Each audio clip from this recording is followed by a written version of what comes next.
Hey everyone, this is Matt Kamen, your host of Nonprofit on the Rocks and co-founder of Envision Consulting, which is a national consulting firm providing strategy and search to only nonprofits in this country. And with us, as always, is Ashley Watterson, our tepid producer. Can you say tepid? Is that better than mediocre? I like tepid because tepid to me is warm, and warm is on its way to hot. So I'll take tepid. So I want everybody to know that this is a holiday and both Ashley and I are working, though Ashley is in her cabin in Arrowhead, right? Big Bear, where are you? Somewhere in the snow. Yeah, I'm in Lake Arrowhead.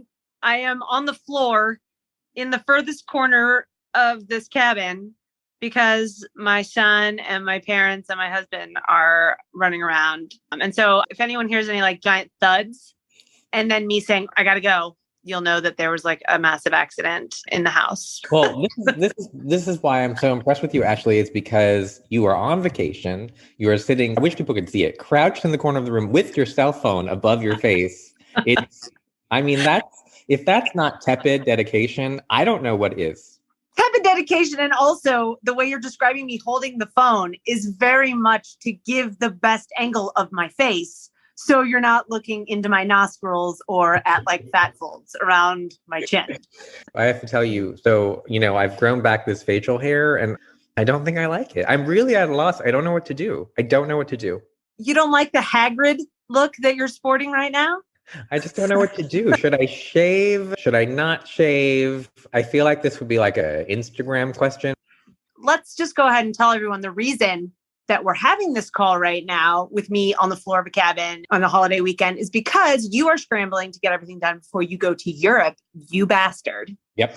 And while you are there, you will undoubtedly take amazing selfies of you and your gorgeous husband outside of all of the landmarks and on, a double-decker bus. So we will need some of those pictures of you with your facial hair so that we can post to Instagram pictures of you with this facial hair and without, and then we can ask people to weigh in on their thoughts on where you should go with your facial hair.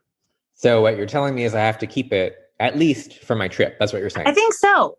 I think this is a question that needs to go back to the people. And here's another question, Matt. For like Movember, have you ever done anything crazy like a Fu Manchu?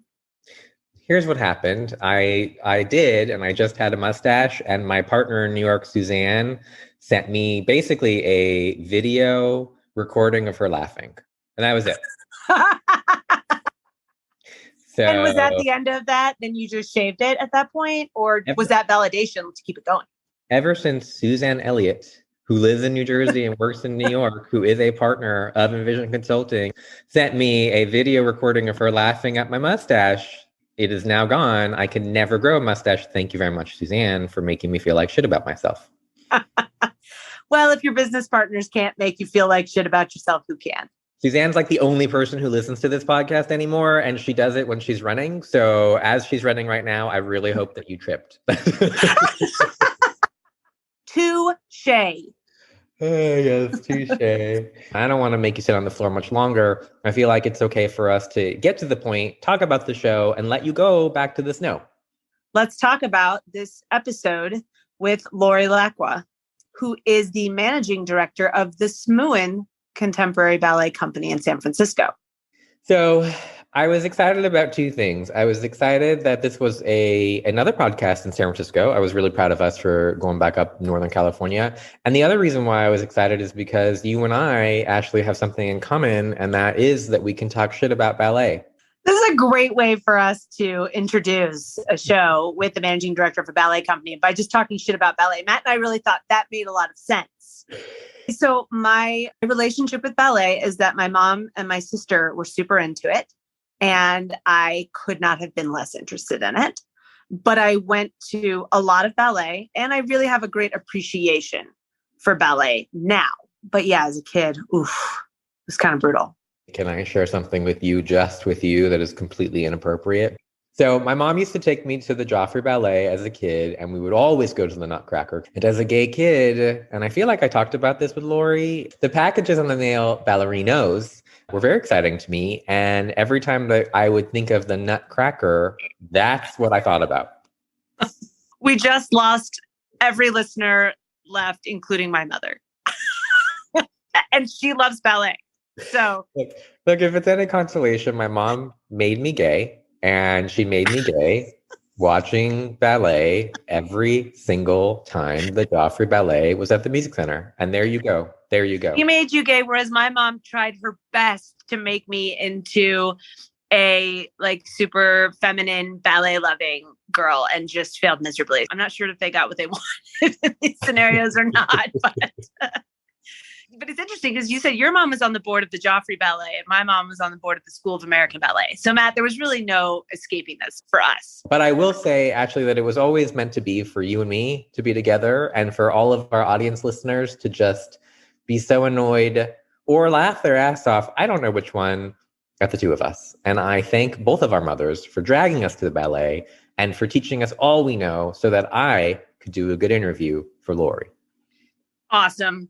We should also put a disclaimer here that no, Matt and I do not honestly believe that people can be made gay. We just want the disclaimer out there so we don't get the hate mail. We've lost everyone. If there is anyone still out there, please do enjoy this great interview with Lori Laqua of the SMUIN Contemporary Ballet in San Francisco. Hello, Lori Laqua. How are you tonight? Peachy keen. All right, peachy keen. So because this is a happy hour show and you are in Northern California, which means we're not in person, what are you drinking tonight? I'm drinking a bourbon by Joseph Magnus, which is quite wonderful. And it distinguishes itself in being a triple cask finish. I'm going to let you, for our audience member who is still with this show, that I'm basically a bourbon drinker all the time. So you're speaking to my heart. So thank you. I'm doing Elijah Craig tonight. So cheers to you, my Cheers friend. indeed. So we've done some performing arts interviews before, but not as many as I would love. And you're in Northern California in the performing arts world, going in our third year of COVID. And so I think there's a lot to talk about. And our goal for this show really is to have fun, but also for folks to get something out of it. It is a happy hour after all. Yeah. And so I'd love to know, just before we start, about your organization and more about specifically what you guys do, I'd love to know why you got into the performing arts in the first place. It was almost by accident. I almost fell into it. And that is, I was in graduate school, the University of Virginia, School of Architecture, getting a PhD in architectural history. Finished all my coursework and my orals and came out to the Bay Area to do research at UC Berkeley. And after about a year here, I was applying for fellowships and I didn't get any. And so a friend of mine who's a classmate at UVA said, well, why don't you talk to my mom? She runs a dance company. Maybe she needs some help and could pay you. And I was like, all right. So I asked her and she said, can you write grants? And I said, well, obviously not very well. I just didn't get any of the fellowships that I applied for. She said, great, here, try this one. And it got funded at $15,000 on my first shot. And I was like, oh, maybe I can do this. Who knows? So I just ended up staying on with it. And then I left that organization after 20 years and went to a theater organization for 5 years. And now it's been 5 years at a ballet company. So it stuck. What I love about that story, and I find that to be the case in a lot of folks that we interview here, is that we really do fall into our roles in nonprofit kind of just like by chance. So your friend, had you talked to her mom and she was like, write a grant. The fact that you got like a $15,000 grant right away, I mean, in the nonprofit space, that probably paid for like 5 years of your salary at least. I think at that time it paid for about a third of the year. I mean, it was 30 years ago. So. Oh, God. Yeah, you've probably gotten a 10% raise since then. So I was rolling in the dough. So in the time that you've been in performing arts and seeing all the things that you have, what's the most exciting thing for you about running an arts program? I have to say it's probably the passion of the people involved. I mean, if somebody's going to choose a life as a dancer, they're doing it out of love and passion. They're not doing it out of get rich or anything else. So it's really an attraction to the passion that people feel for the art form. Having studied architecture, this idea of movement inside a space and the creation of spatial volumes And to see these people doing it with another perspective on it. I mean, I was coming at it from an academic architecture place, and here they were coming at it from a artistic, creative means. And the choreographer that I was working for at the time just builds beautiful spaces, volumes on stage. And the people that she was hiring were just very interesting. It wasn't a job for them. It was a passion. And I was really taken by that. It's not often you get to do what you really love. And so to be around that and hope that it shines on me, great. I'll take it if I can get it. Architecture really does play in our lives in so many different ways. And I don't think people think about it aside from buildings, right? Like you have an architecture degree, you build a building, whatever it is. But like it is so much more. And to hear you talk about that through ballet, through dance, through movement, that's really interesting. Yeah, it really is, because you do encounter architecture every day. There's utilitarian functional architecture, and then there's the architecture of space. And that is not the same thing. It's the reason that Frank Lloyd Wright became such a legend is that he was the master of volumes and expanding your sense of volumes. Even if the physical space wasn't that large, he could expand that volume. Well, dance does that in every moment on stage. It's expanding an emotional space. It's expanding a physical space. I mean, it really takes it on in a way that I was blown away. I had not been introduced to dance at all before that, except for my sister's recitals, which were endless and awful. But this was like professional dance on stage, and it was phenomenal to me and still is. It's just one of those things that while there is structure to it, there are no boundaries. And that is very appealing to me because creativity can go wherever it wants. So my mom was the chair of the Joffrey Ballet when I was, young. And she would drag me to the ballet as a kid. And as a kid, like, no kid wants to watch ballet. So it was like, for me anyway, it was so boring. However, what I loved the most about it truly was being able to go backstage with her and see the dancers and just talk to them and really start learning about, how they got into dance and why they do it. It was just so cool to do that. And as I've now gotten older, I have this appreciation of dance.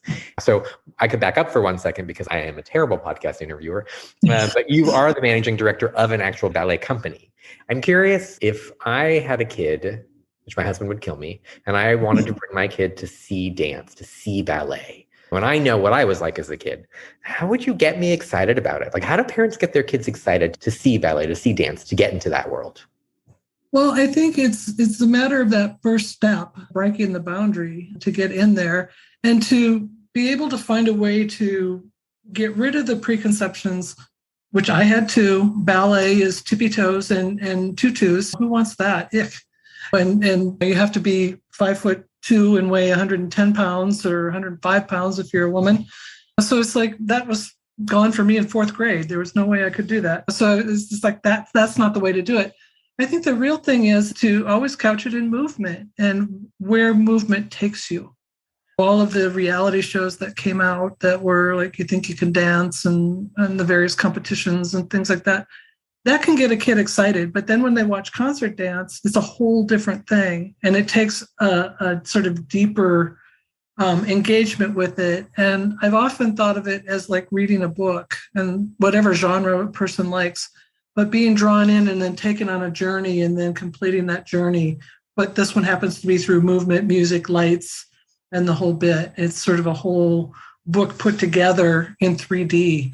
And I think actually I did see a dance concert when I was in undergraduate, and it happened to be Alvin Ailey. And I sat through most of the concert. It was kind of ho-hum. And then they did Revelations. And I know all of them are probably sick of it, but the profound effect and impact that has on people and as a calling card and as a portal into it is just an amazing thing.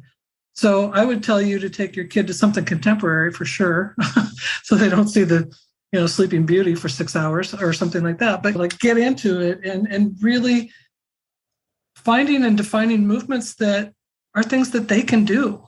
Of course, if you take ballet from the time you're 3, you can do those moves, but most people don't. So how do you get them in? You show them that a simple act like sitting in a chair can become part of choreography.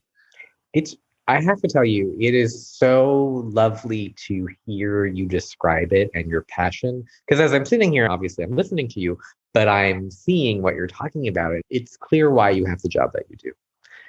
And the other thing is that I have a lot of friends whose kids are wanting to get into dance. They think they want to be a ballerina one day or whatever it is.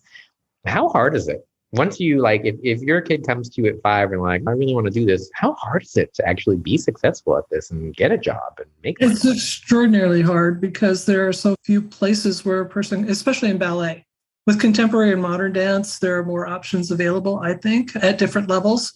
But if you really want to make it as a ballet dancer, I mean, you commit your life to it and you go away almost to boarding school to be in a School of American Ballet or one of those equivalents, and you make it your career path. But then when you think about it, there are so few positions out there. I mean, how many ballerinas can San Francisco Ballet actually hire? For those 50 that they have on staff, there are probably 1,000 out there that wanted to be part of that 50. So it's kind of these layers of things that go on. I actually wouldn't recommend it to anybody unless you're a guy. There are lots of positions for guys and very few guys that go into it because of the stigmas associated with it. So I think that it would be, I can't imagine it. And almost everyone I've talked to, even the present artistic director that I work with, she went away from her home at the age of 16 and went to San Francisco Ballet. And she was in a dorm and she followed her dream. So she left her home, her family in Texas to do that. And she made it. There was no guarantee. She went into the school and then what happens? But it's the creme de la creme in the school. And then on stage, it's one step more with fewer people. So it's a tough one and it's hard on the body. And the career doesn't last long. There are the few exceptions that continue dancing after, say, mid-30s. There are the few exceptions and they're beautiful and they're wonderful. But a lot of people are done by the time they're 30. Yeah. Then what? A lot of them haven't gone to college. They barely finished high school because they went off to a ballet school and did a GED or home study or independent study. So they have to sort of find their way either in dance or completely change. And that's one of the beautiful things of working at SMUIN Ballet, where I work now. There are a lot of opportunities for dancers off the stage for when they're ready to step off. Some of them are doing it while they're on the stage, but there's ample opportunity in costume design, in website design, in social media, all sorts of things, different ways that they can go. And they're starting it out based on dance, but it'll be something that they can take with them. And they can also take the discipline of the years of training with them as well. So it's nice. So I've gotten a few things from this. Number one, if you're a boy and you want to get into ballet, go for it because there's a ton of jobs over there, right? If you're a parent and your daughter comes to you, right, and she's like, this is what I want to do. I hear you. It's a cutthroat field. And if you make it, you're not there for very long and you're terrible to your body and you're probably not making very much money. So obviously we've not sold this. Right. I think about it this way. Any job that you have, there's good and bad. And I think we all sort of fantasize or romanticize something else that we're not doing, right? Mm-hmm. So it is a job getting up on stage and doing the same performance night after night and practicing for it for as long as you have and all of that stuff. But like you deal with ballerinas, you deal with dancers, you deal with performers. What gets them excited to get on stage and to do this? It's the performance. It's not just the adulation. It's really about how they open their soul in a different way. I think that's really, it's an expressiveness that they don't get elsewhere. They don't have the opportunity elsewhere. I think the communication of dance is really important to them and what that means. And while there are prescribed steps that they do, they still have to bring meaning to them. They have to bring emotion to them. And I think that's what they do. It's another part of them that needs to be fulfilled. And maybe it's things that they can't express in their daily life, but they can definitely express it on stage. I have a niece that has decided she's now just finishing up her undergraduate degree in musical theater. And her father was just like, oh, you've got to be kidding me. What are you going to do with that? And I was like, just let her do it. She will learn a lot in the process. And it turns out she's really good with hair and makeup, and she could have a whole career in that as well. But when she gets on stage, she is so socially challenged when she's not on stage. She becomes a different person when she's on stage. She is a different person that I've never seen before. I know more about her as a person having seen her on stage. And I think that's what creativity does and expression on the stage can do for a lot of people. I see it in the dancers that we have. They range in age from 22 to 35, I think. And they all share that. They can be themselves or what they consider their true selves. They can be that on stage where they may not be able to be it elsewhere. That's really lovely. I watched a special on Tony Bennett, and he's like 95 now and is suffering from Alzheimer's. And so if you're talking to him, he's not there as a person. But they showed like when he went on stage, he was like his old self and he just was like normal. And then when he got back off stage again, he was back to having Alzheimer's. And I think that that's so cool to really think about it that way, that you are this person on stage that you may not be in real life, but that is who you are. That's pretty cool. Yeah, it's a deep essence of oneself, I think. I really do. I like that. I do want to get into the world of performance art and management, but I do want to know one thing. I talked to a friend of mine who runs a theater down here in LA, and at the beginning of the pandemic, and we were talking about what performers were doing because they obviously couldn't perform in person. Things are like back and forth and back and forth and back and forth, and it's very annoying. But do you see a difference in terms of how people can get into this world, how people can perform, how people can get in front of audiences moving forward? Like maybe we'll go back to normal in terms of having a theater. There's been a lot of this stuff online and a lot of other stuff that hasn't been in person. So do you see some kind of a difference moving forward when we get back to somewhat of a normal world? Yeah, whatever that is, back to the before times. Yes, I think that one thing that happened for performers, for artists, was that they were more independent during the pandemic. Even though we kept all of our dancers, we had 16 dancers. We lost 2 during the pandemic because they just needed to go home. And so we were carrying 14 dancers, and we couldn't bring in choreographers like we normally did. And we were working in pods. And so there was only so much we could do in terms of creation of new work or old work that we could draw out duets, trios, or quartets for people to do. And they really had to look inward to themselves as an artist, not just a dance artist, but as a creative artist. And I think that that's something that they will take with them. And it really created an intimacy with the audience. They didn't know that Jane Ballerina could actually edit film. They put together a dance film. They didn't realize that she could do that, or that Joe Ballerino could actually choreograph. So they were having to dig deep in their own creativity, and most of them wanted it. So there were maybe 3 out of the 14 that were like, just tell me what to do, I'll do it. I will share your vision with you and I will do it with you. But there were many more voices at the table on the screen. And it was very interesting in how they interacted with each other, and really interesting as to how they engaged the audience, even through a screen. We had a lot of Zoom calls where it was questions and answers with a pod of dancers after watching their film or an outdoor performance or whatever. And they had to really look at why they were doing it and how they were doing it and if they wanted to keep doing it. And it was really lovely. And now that we're back in the theater, the audience members will go rushing up to the dancers in the lobby. They'll wait for them to come from backstage, and they'll go rushing up to them. And it's like, okay, so when you were on Zoom in October, you said, and I saw it on stage, and that was just amazing to me. And they're proud and they're happy and they feel connected. And so I think there's a new level of engagement that comes out for both the artist and for the patrons, the audience members.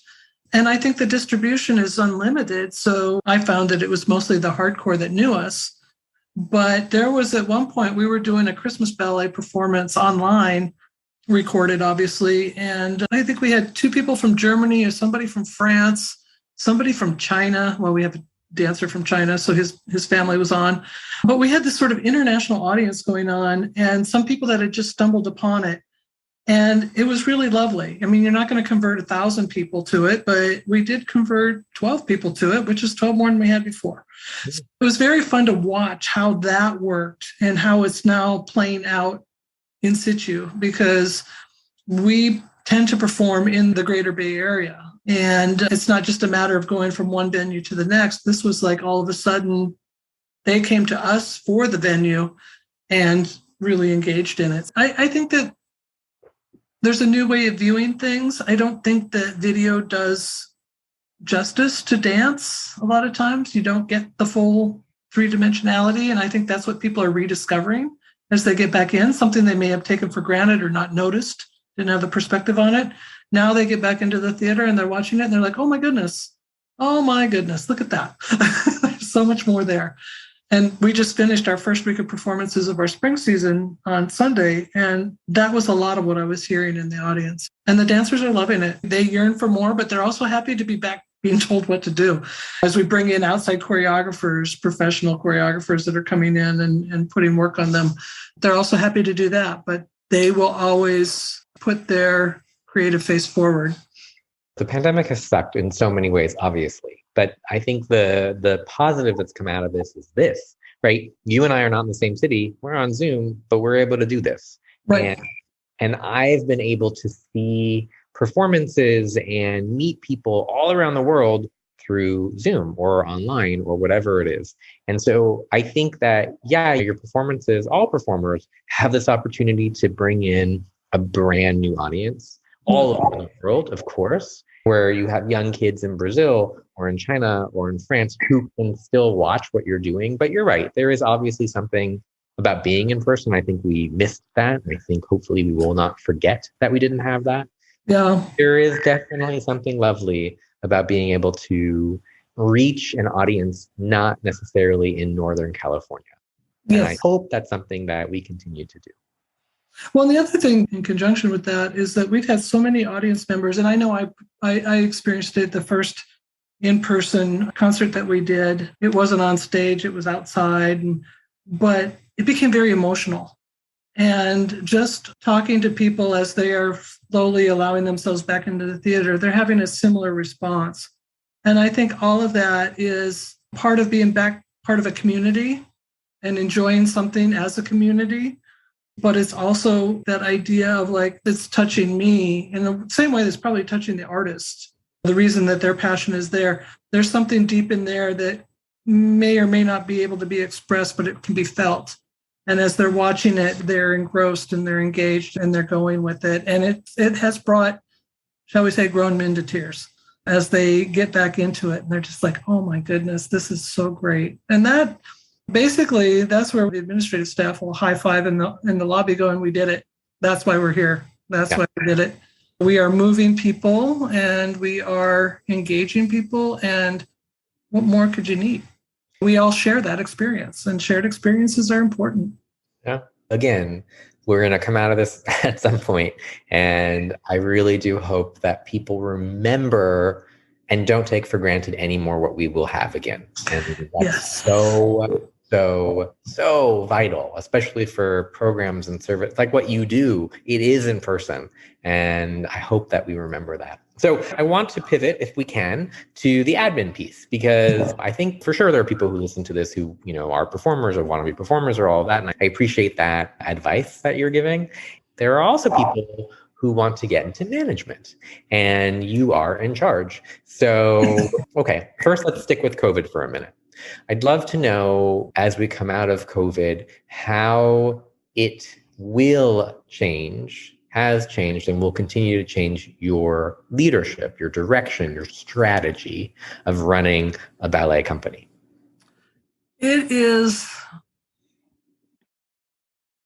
so much harder to hire right now. There are a lot of opportunities, obviously, in the job market for people to go and get a so-called for-profit job and get market rate and all that sort of thing. But I think that one of the things that I am learning is that each individual comes with their own story. And I have had a deeper understanding of why they stay, and really understanding that and hearing them and playing with that. It's really that people are trying to find a voice in it. And how can I aid that? How can I help them find a voice? They're not going to be on stage. Maybe they were on stage previously. We do have a couple former dancers who work with us. But how do you find that way of bringing it forward and then allowing them a perspective and a way to enhance or to bring the message forward, which is really interesting right now because there are different methods than when I started 30 years ago. I mean, social media, which I'm still a troglodyte on that, I don't do it, but everybody else does, and it's immediate. And how do you find ways that they can tap into their tool bags of tricks? And do we allow them to post during a performance? Right now we say no, but like, is there some way we could figure out a way that they could find this to do it, to get the word out farther or whatever it is? But they're always thinking and they're bringing new, interesting ideas to it. And I have to remember that I'm not that old that I can adapt to this. And like, how do we do that? What does that mean? What are we bringing forward? What are we getting rid of? And I think what we're getting rid of is the strict hierarchy in it all. I think what's bringing back is that the people it's attracting right now are equally passionate. And managing passions can be very difficult, but at least you have the passion there. So how do you find that? And it's in the individual and how the individual plays in the group. Like I said, we romanticize things that we don't do. And so you're running this company, right? I'm going to start with the negative and then we're going to continue to the positive. How's that? So we'll start with, what's your least favorite thing about your job? And then what's like your favorite thing about your job? My least favorite thing is the bullshit that people tend to get a little bit full of themselves, and that their crisis is the only crisis that matters. And it's like, no, I've got 20 other crises in line behind you. So move to the side and we'll see if we can get back to you. I think that's the hardest thing. And I think that a lot of people just dismiss that. But what I try to do is hear them and bring them some satisfaction in what they're doing, but I can't always do that. I always say to them, like, look, I'm very open to taking ideas, but in the end, I have to make the decision. And a lot of people forget that. There's a lot of politics in any job place, and I think that comes into play too. And it's very hard for an administrative staff in particular because they feel like they're on the sidelines all the time because it's the dancers. And it's like, yeah, it is about the dancers. But like I said, when we can high five in the lobby because we brought emotion and passion and experience to somebody, that's part of what we did too. I will jump in for 1 second. So I will agree with you that there is always in every job going to be that bullshit. That's just the way that works. But I really do think that people forget that if it weren't for ushers and printers and accountants and whatever it is, that just because you've got these fantastic performers, they actually wouldn't have a place to perform if it weren't for you and if it weren't for the admin team. And so I do think that that is something that folks need to remember, that at the end of the day, yes, we are going to go see the Nutcracker, for example, at Christmas time. And yeah, we're going to see it for the performers on stage. But like that wouldn't be there if it weren't for you and your team. So that's number one. And I'm always so frustrated when people don't seem to understand that, like, yeah, everybody matters. And just because you're in charge, you're still dealing with all the same BS as everybody else. And so I think that's really important. Basically, here I am backing you up, Lori. That's my job, backing you up. So now that we've pissed off every single dancer in your troupe, tell me, what is your like ultimate favorite thing about what you do? My favorite thing has always been that I feel like I go into every day with an outline of what needs to get done. But the minute I walk through the door, I have to have any one of 5 hats available to stick on my head because there's so much going on. I love that. I love like planning it and reacting to it and pushing it forward. And 1 minute I'm submitting property tax to the city or the county, and then the next minute I'm talking about marketing strategy, and then a donor calls and wants to come by the building to see it. And it's like, yeah, come on over. But it's that constant variety that goes on. Doesn't mean that there are some days where it's like, just leave me alone, I need to get something done. But I love that feeling of like, okay, we've got so many fronts to address. And how do we bring that all together and make it interesting? And there's always something new. Even after 30 years of doing this, there's something new all the time. And I love that. And it doesn't have to do with people. It might be an issue. It might be anything, but it's just, and I can go home at night, hit the bourbon and feel good about it. It's just like, yeah, this works. This really works. And again, the payoff is going into a theater or a performance of any sort, even if it's a Zoom call following a recorded performance, just to kind of feel the glow of people's excitement is something that makes it worthwhile. Yeah, and I bet you're like a phenomenal fundraiser, Lori, because literally just the way that you were talking about it, like makes me want to give you money. So I do again, I'll go back to what you said earlier. There would be no stage for your performers to actually do a performance if it weren't for you going out there and fundraising. So yeah. I don't do as much fundraising as I used to, but I do it more subversively now, in the sense that in the lobbies and talking with people and bringing it up and not letting it get into conversations about the weather, but like keeping it focused on the art and what we're up to without being a pure salesman. I think in COVID, we have really learned a lot. We've learned about food insecurity and people not even having internet at home to have their kids use a computer to do homework and all kinds of things that I don't think all of us necessarily realized, right? And it's, I mean, I think I read today that 7 out of 10 Americans are at this point living paycheck to paycheck. Okay, knowing all of that, you fundraise for the arts. You are not feeding hungry people. You are not providing a bed for homeless people, right? So tell me why, as a donor, I should make a contribution to a performing arts organization like yours. I think it's twofold. I think that you walk the walk and talk the talk. And during COVID, I actually took 5 months of Mondays and worked at the local food bank as a volunteer. Dancers were making masks, and they created 400 masks that they took down to the homeless shelter. And we have Class for a Cause. We were doing it about once a month. I don't know if it's the same frequency now, but we just did one last week. It was about food poverty, and we gave to our neighborhood food pantry. So we raised $600 for the food pantry, and they told us that it would provide food for 100 families for 6 months. It's not just about the product on stage, it's about the people who are involved in it. And that's kind of how we've done it. What does it mean to do that? And it means that we are real people, and we're authentic about it, and we walk the walk, we talk the talk. And I think partnerships with other organizations, we just did a LGBTQ plus night with our Christmas ballet, and a portion of the proceeds and all the proceeds from the after party went to Project Open Hand. And so we have a whole new list of partners that we're working with over there, and new friends that we've made over there. Those partnerships become important to who we are as an organization, but most importantly is to who we are as individuals. And I do think people are giving money to individuals, not to organizations per se, but the people who make up that organization.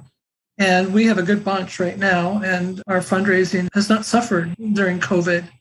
Even people that were buying tickets, but we had no tickets to sell, they were now giving donations, and they've continued with that. And I think that's one of the things that with anything, whether you're raising money for a new space station, if it's really about the passion and about the people are going to give. That it's not just, it's another ballet company. Does the world need another ballet company? Probably not. Do people need more social services? Yeah, they do, especially in times like this. And so we as an organization and we as individuals participate in that. And I think that speaks volumes for what we're doing. Yeah. What is COVID in the end? I mean, everybody looks at it as like, what did it do to your ticket sales? Well, you don't even have to scratch your head on that one. It cratered them. So how do we find other relevant ways of being part of society? And that's what we do. And that's what people end up giving money to as well. There are hungry people and there are homeless people, and all of those are very important causes that we should all be giving to. But the arts are really important. And I don't want people to forget that, especially in times like these, the arts still deserve our attention and our donations and our understanding and appreciation of what you do. I don't think there's any other place where the freedom of speech is more prevalent than in the arts. I mean, if you just think of the U.S. and our constitutional rights, I mean, it is a platform for that. Worldwide, it has defined epochs in history. And there's a reason for that, because it's once removed and it kind of hovers up here, but it's completely grounded at the same time. So it marks time, it marks place, it marks culture, it marks all of these things, and it cannot be overlooked. I think it's really important for us to remember what you're there for, especially in these kinds of times where it's just so insane out there. It is still really important to give to the arts. So the one part that we didn't talk about is folks who want to get into, say, running a theater, like, for example, running the music theater here in LA, or the Philharmonic, or the American Ballet. So coming from you who are running this organization, tell our listeners out there, if they want to move up and run some kind of performing arts organization, what do they need to know? I don't think it's a matter of having a degree in a certain something or experience in a certain something. I mean, I had experience in architectural history and started on the loading dock and am now in the penthouse. So it's like, how do you explain that? And I think it's really about the individual and what they need. I mean, you do have to come with certain skills, obviously. And you have to be given a chance. And I think right now is a perfect time because it's hard to find people. And if you really do have that passion, that's out there. But I think that it's one of those things that it's like, what do you bring to it? And what do you want to express within it? A lot of organizations don't have any sort of flexibility for bringing people up. I mean, I work for what is considered a small ballet company. We have about a $4 million budget. Look at ABT and you're looking at $50 million. Am I qualified for that? I could be. If I put my mind to it and just said, what, this is no different than 4 million. I'm going for it, man. It's like a lot of belief in yourself and what you can bring to it. As we're hiring, we often talk about it's not the position, it's the person we're hiring. There are certain things that need to get done, obviously, but we're looking for a person that can do that plus. What else do they bring to us? And so I think that's, again, back to the authenticity, which is my catchword these days, about people's intent, their perceptions, their perspective, all of those sorts of things. So my last question in terms of leadership, I have noticed as a recruiter that at the beginning of COVID, a lot of folks who were looking to retire were like forced into retiring. They were like, we don't want to deal with this shit. We're out or retiring. Yeah. The ones who stuck around wanted to get through COVID. And then finally they were like, cool. I've gotten through COVID. Now it's time to retire. And you saw a lot of job openings last year. Things have turned a little bit around and COVID came back. They're still holding on, but I do know that there's going to be a huge generational shift and a huge transition. Yeah. So the next generation of leaders, especially in your world, what do they need to know? How are things going to be different? Wow, that's a loaded question. You're welcome. Yes, thank you. One of the things that's going to be really important is making sure that there's still space in all of it for what we do. And I think that people have to understand that it will wax and wane in terms of its centrality in people's mindset. I do think we're going to undergo a huge shift in the coming years. And I think there is kind of a culture war going on. It's almost like 1968 all over again. That sort of thing is going to be a sea change in terms of how we go after this. And I actually think it's going to bring about a kind of blank slate in some ways. And what does it mean? Some of that will come out of the pandemic in the sense of that new avenues of expression were explored, whether it was film, video, different collaborations, all sorts of things. I think that will come out of it. But how do you put that together in a business model? I think will depend on what the readiness of the culture at large is for it. We need to evangelize, if necessary, advocate for the performing arts as a central part of any community of humanity, basically, and what it means. It's just as important as the sciences. It's just as important as business. It's just as important as all those other things. So 2 final questions that I have for you. The first is for a parent of a kid who wants to get into some kind of performing arts. Should they encourage it? Or should they be like, hey, this is a great idea, but let me teach you about math, for example? I think they should encourage it, and they themselves should educate themselves to what other opportunities exist within it. Like I said, with my brother-in-law, it's like, yes, she's in musical theater, but man, she's really good at hair and makeup. So if she doesn't make it in musical theater, she could be doing bar mitzvahs and weddings, and she could get involved with a theater and do it for that. When there's a creativity involved in that, how do you find other ways of rationalizing it? And then my other brother-in-law's, one of his daughters said that she wanted to go to art school, and he's a businessman, he's an investment banker. He said no. And she's like, I think I'm going to do this. And so he had to go and educate himself on it. And now he is totally into it. So I would say to any parent, don't discourage it, encourage it, and educate yourself on what it can be. It doesn't mean that they're going to be poor and living in the basement for the rest of their lives. It means that they're just taking a different tack on things.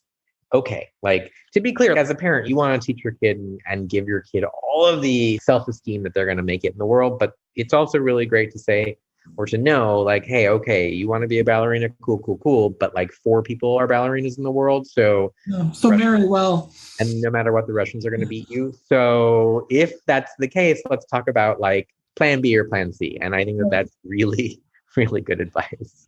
But I think, as you were saying earlier, there are so many other elements that go into any given performance or organization, from the truck drivers to the ushers. I mean, there's so many other things in there. It's not unidimensional in any way. There are so many other things. It's a business. You put nonprofit on it and people change their mindset about it, but it's really a business. And it takes some real effort to make that business work.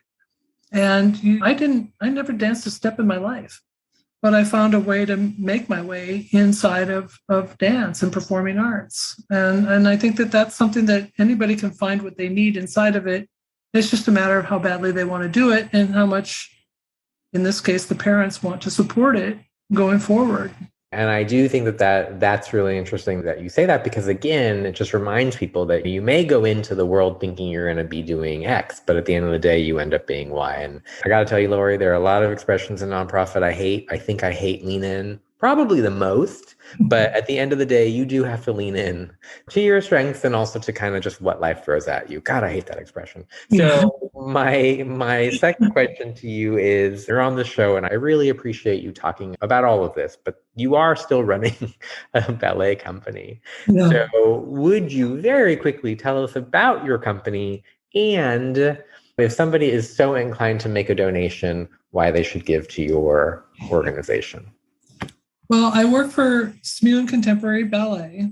Again, it's a 16-dancer organization. The founder, Michael SMUIN, founded the organization in 1994. He passed away giving ballet class in 2007, and it's been carried forward by his muse, Celia Fushil. It's contemporary ballet, so there aren't a lot of tutus, thank goodness.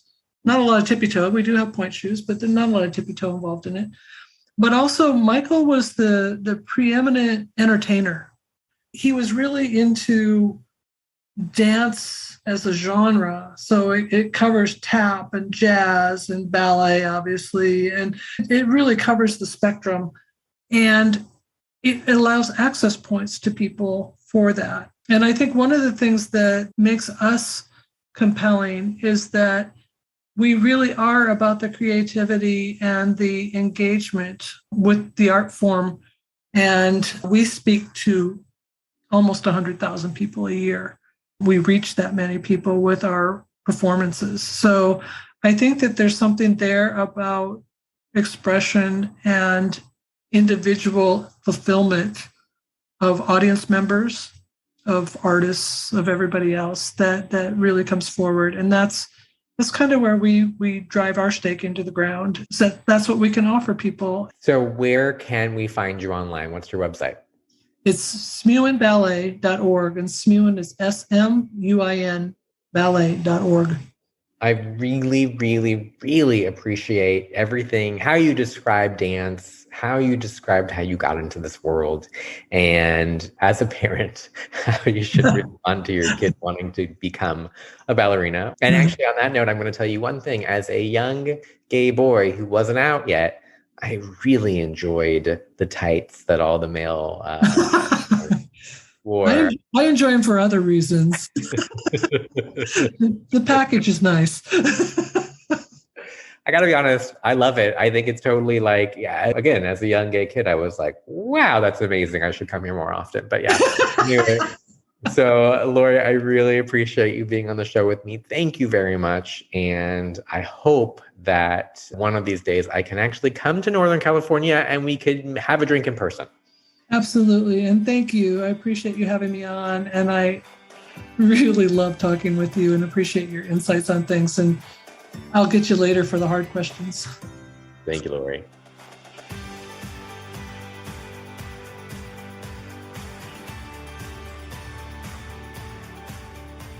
Hey, Ashley. Hey, Matt. So what'd you think? Again, fantastic interview. I have to tell you, Lori, truly, like the way she explains dance and the way that she explained how bodies move and how artful it is, it did actually for a split second make me want to go watch ballet again. You know what else she made me want to do was go look at some Frank Lloyd Wright architecture. Because I actually truly love Lori's journey that she started going to a school for architecture and somehow found her way by happenstance, as so many people in nonprofit do, working for SMUIN and in the arts. And I also loved all the talk about how much the company was doing in the community during COVID when they couldn't be dancing. Right.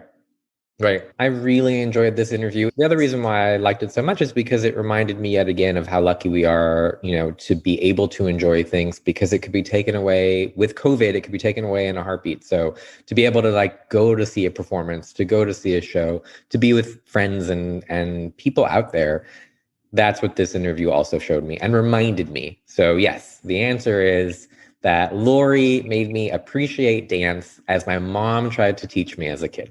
You always ask me at the end of these things, you always catch me off guard and say, is there anything else I want to leave with the listener? And in this one, I am going to say so profoundly, you don't know what you've got until it's gone. And if COVID has taught us anything, it is that. So I hope everyone goes out there when they feel comfortable, goes back to the theater and goes back and enjoys the arts in person. Agreed. And our next podcast, which will be coming out at some point when I come back from my trip, will be with Shelby Williams-Gonzalez, who is the executive director of Inner City Arts, one of my favorite nonprofits here in LA. Shelby's amazing. I adore her. And I can't wait for everybody to learn about her story and learn more about her organization. Awesome. We're going to keep rolling with the arts. And speaking of learning more about our organization, if you want to learn more about our show or about Envision Consulting, you can find us on the web at envisionnonprofit.com, or you can find us on the social media platforms or wherever you get your podcasts. So please subscribe and like us.